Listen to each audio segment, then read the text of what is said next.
ایک دفعہ کا ذکر ہے، کسی دور دراز ملک میں ایک شہزادہ رہا کرتا تھا۔ شہزادے کی اب شادی کی عمر ہو چکی تھی، لیکن بدقسمتی سے اسے اب تک اپنی پسند کی شہزادی نہیں ملی تھی۔ بادشاہ اور ملکہ دونوں کی خواہش تھی کہ ان کا بیٹا کسی شہزادی سے شادی کرے۔ بادشاہ اور ملکہ اس چیز کو لے کر بہت پریشان تھے کہ شہزادے کو اب تک اس کی پسند کی کوئی شہزادی نہیں ملی تھی۔ ایک رات بہت خطرناک طوفان آیا تھا، بہت تیز گرج چمک کے ساتھ بجلی بھی چمک رہی تھی، جس کی آواز محل تک آ رہی تھی۔ شہزادہ اپنی کھڑکی سے کھڑا یہ سب کچھ دیکھ رہا تھا۔ اچانک ایک نوکرانی نے محسوس کیا کہ دروازے پر دستک ہو رہی ہے۔ اس نے دروازہ کھولا تو دیکھا ایک خوبصورت لڑکی دروازے پر کھڑی ہے۔ وہ بارش سے اور سردی سے کانپ رہی تھی۔ نوکرانی کو اس بیچاری لڑکی پر بہت افسوس ہوا۔ اس نے بھاگ کر بادشاہ اور ملکہ کو لڑکی کی حالت سے آگاہ کیا۔ بادشاہ اور ملکہ نے اس مصیبت میں ڈوبی ہوئی لڑکی کو محل کے اندر بلا لیا اور کہا، آپ ہماری مہمان ہیں، ہم آپ کی ہر طرح سے مدد کریں گے۔ بادشاہ نے اپنے ملازموں سے کہہ کر لڑکی کو اندر بلایا اور اسے ایک گرم کمرہ رہنے کے لیے دیا۔ ملکہ نے لڑکی کے لیے مناسب کپڑوں کا انتظام بھی کیا۔ لڑکی نے بادشاہ اور ملکہ کو بتایا کہ وہ کسی دور دراز ملک کی شہزادی ہے اور اس کے محل پر آدھی رات کو دشمنوں نے حملہ کر دیا ہے۔ شہزادی کی حفاظت کے لیے اس کے ماں باپ نے شہزادی کو 2 محافظوں کے ساتھ گھر کے پچھلے دروازے سے کہیں روانہ کر دیا، لیکن ابھی وہ آدھے راستے میں ہی تھے کہ شدید طوفان کی وجہ سے ایک دوسرے سے بچھڑ گئے اور وہ بھٹکتے ہوئے ان کے محل تک آ پہنچی۔ شہزادی نے مدد کرنے پر ملکہ کا شکریہ بھی ادا کیا، لیکن ملکہ کو ابھی شہزادی کی بات پر یقین نہیں آیا تھا۔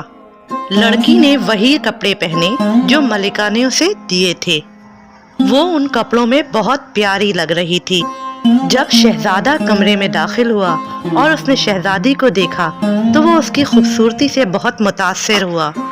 ملکہ نے شہزادے سے کہا کہ میں آج اس لڑکی کا امتحان لوں گی اور دیکھوں گی کہ یہ واقعی شہزادی ہے یا نہیں ہے۔ ملکہ نے لڑکی کے لیے مہمانوں کا کمرہ تیار کروایا اور اس کے بستر پر ایک مٹر کا دانہ رکھ دیا، پھر اس مٹر کے دانے کو 7 گدوں سے ڈھانپ دیا۔ وہ لڑکی اس بستر پر سو گئی جو اس کے لیے تیار کیا گیا تھا۔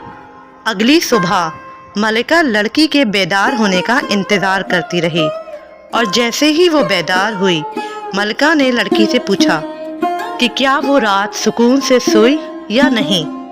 لڑکی نے پہلے تو ملکہ کا شکریہ ادا کیا کہ انہوں نے اسے رہنے کے لیے جگہ دی، لیکن پھر اس نے بتایا کہ رات اسے سکون سے نیند نہ آئی۔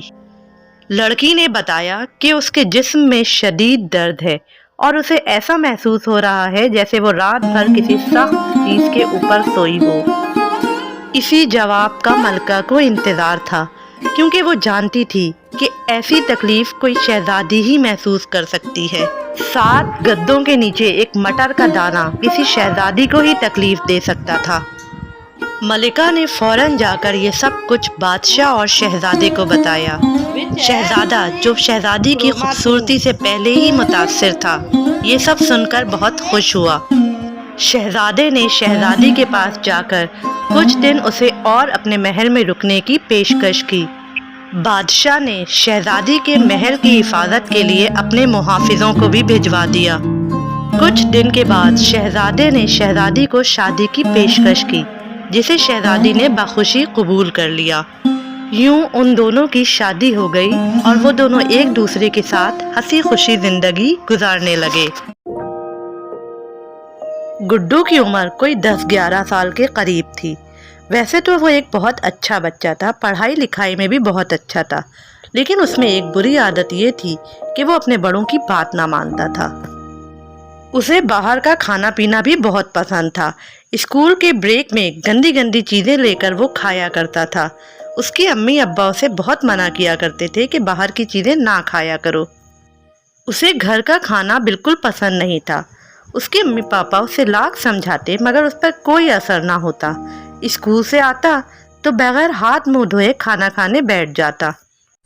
بیٹا کھانا کھانے بیٹھا کرو تو ہاتھ دھو لیا کرو، تم اسکول سے آتے ہو نہ جانے کتنے جراثیم تمہارے ہاتھوں پر لگے ہوتے ہیں، انہی گندے ہاتھوں سے تم کھانا کھانے بیٹھ جاتے ہو۔ اوہو ممی، ہر بات میں ٹوکا نہ کریں، اسکول سے آتا ہوں تھکا ہوا ہوتا ہوں، ایک تو آپ عجیب عجیب سے کھانے بنا کر رکھ دیتی ہیں، پھر کہتی ہیں ہاتھ دھو منہ دھو، میں تو ایسے ہی کھاؤں گا۔ یہ کہہ کر وہ کھانا کھانے بیٹھ گیا اور جلدی جلدی اپنا کھانا ختم کرنے لگا۔ اس کی ماں بیچاری پریشان سی اسے دیکھتی رہ گئی۔ رات میں جب اس کی ممی نے اسے کھانے کے لیے بلایا تو وہ ٹیبل پہ آ کر بیٹھ گیا۔ اپنے پاپا کی وجہ سے تھوڑا چپ تھا، لیکن جب اس نے سبزی روٹی دیکھی تو اس کا منہ پھر بن گیا۔ ممی یہ کیا بنا دیا یار، میں نہیں کھاؤں گا یہ سبزی روٹی۔ چپ کر کے کھانا کھاؤ، روز میں تمہارے نخرے دیکھتا ہوں، ہر روز وہی نخرے، ہر روز وہی نخرے، آج جو بنا ہے گھر میں وہی تمہیں کھانا ہوگا۔ پاپا کے ڈر سے وہ چپ چاپ بیٹھا رہا اور چھوٹے چھوٹے نوالے لیتا رہا۔ جیسے ہی ممی پاپا کھانا ختم کر کے اٹھے، اس نے اپنا کھانا اٹھایا اور لے جا کر ڈسٹ بن میں پھینک دیا۔ دوسرے دن اسکول جاتے ہوئے اس نے اپنی ممی کے پرس سے کچھ پیسے نکال لیے۔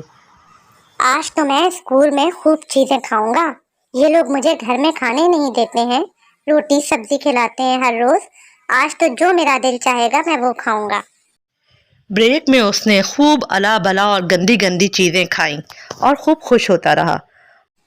واہ گڈو بیٹا، یہ تو بہت ہی اچھا آئیڈیا ہے، ہر روز اسی طرح ممی کے پاس سے پیسے نکالوں گا اور بریک میں اپنی مرضی کی چیزیں کھاؤں گا۔ گھر پہنچ کر اس نے پھر پہلے کی طرح کھانے سے انکار کیا اور کمرے میں جا کر سو گیا۔ شام میں سو کر اٹھا تو اسے اپنے پیٹ میں ہلکا ہلکا درد محسوس ہوا۔ وقت کے ساتھ ساتھ درد بڑھتا گیا۔ جب تکلیف برداشت سے باہر ہوئی تو وہ اپنی ممی کے پاس گیا اور جا کر بتایا، ممی بہت پیٹ میں درد ہو رہا ہے، مجھے پتہ نہیں کیا ہو گیا ہے۔ پیٹ کا درد اب اس کی برداشت سے باہر تھا۔ درد کے ساتھ ساتھ اب اسے الٹیاں بھی شروع ہو گئی تھیں۔ اس کے امی بابا اسے جلدی سے ہاسپٹل لے کر گئے۔ ڈاکٹر نے اس کا تفصیلی معائنہ کیا اور انہیں بتایا کہ اسے فوڈ پوائزن ہو گیا ہے۔ کیوں بیٹا، تم نے کیا کھایا ہے ایسا؟ ڈاکٹر، اسے تو باہر کی چیزیں بہت پسند ہیں، ہمارے منع کرنے کے باوجود ہر وقت یہ باہر کی چیزیں ہی کھانا چاہتا ہے۔ بس تو پھر اسے تکلیف بھی برداشت کرنی ہوگی۔ گڈو درد سے روتا رہا، چیختا رہا۔ پوری رات اس نے درد میں تڑپتے ہوئے گزاری۔ صبح کے قریب اسے دواؤں کی وجہ سے تھوڑا آرام آیا۔ دیکھا بیٹا، ہم اسی وجہ سے تمہیں باہر کی چیزیں کھانے کو منع کرتے تھے، ہمیں پتہ ہے وہ چیزیں کتنی نقصان دہ ہوتی ہیں۔ میں نے تھوڑے سے مزے کے لیے اپنا بہت نقصان کیا ہے اور اس کی سزا بھی مجھے مل گئی ہے، بس اب آپ دونوں مجھے معاف کر دیں، اب میں آپ لوگوں کو کبھی کھانے پینے کے معاملے میں تنگ نہیں کروں گا اور وہی چیز کھاؤں گا جو امی گھر پہ بناتی ہیں۔ اس کے ممی پاپا نے اس کو گلے لگا کر پیار کیا اور کہا، جو لوگ اپنی غلطی کا احساس کر لیتے ہیں وہی اچھے ہوتے ہیں۔ یہ کہانی ہے ایک پیاری سی بچی گڑیا کی، جو ایک پیارے سے گھر میں اپنے امی اور بابا کے ساتھ رہا کرتی تھی۔ اس کے امی اور بابا اس سے بہت پیار کرتے تھے۔ آؤ گڑیا، کھانا کھا لو میری پیاری بیٹی، جلدی سے آ جاؤ۔ اماں، کھانے میں کیا بنایا ہے آج؟ آج میں نے اپنی بیٹی کے لیے بہت مزے کی سبزی بنائی ہے، جلدی سے آ جاؤ کھا لو۔ اماں، مجھے سبزی نہیں کھانی، پلیز مجھے کچھ اور دے دیں۔ گڑیا، کھانا کھا لو، تم کھانا کھا لو گی تو میں تمہیں آئس کریم کھلانے لے جاؤں گا۔ پاس ہی گڑیا کے بابا بھی بیٹھے تھے۔ انہوں نے گڑیا کو پیار سے کہا کہ بیٹا کھانا کھا لو، پھر میں تمہیں آئس کریم کھلانے لے جاؤں گا۔ گڑیا آئس کریم والی شرط پر کھانا کھانے کے لیے راضی ہو گئی اور جلدی جلدی کھانا ختم کر کے اپنے بابا کے ساتھ آئس کریم کھانے چلی گئی۔ اسی طرح پیار و محبت کے ساتھ یہ تینوں اپنی زندگی گزار رہے تھے۔ ایک دن گڑیا کے اماں اور بابا کو کہیں کام سے جانا تھا۔ گڑیا، ہم تھوڑی دیر میں واپس آ جائیں گے،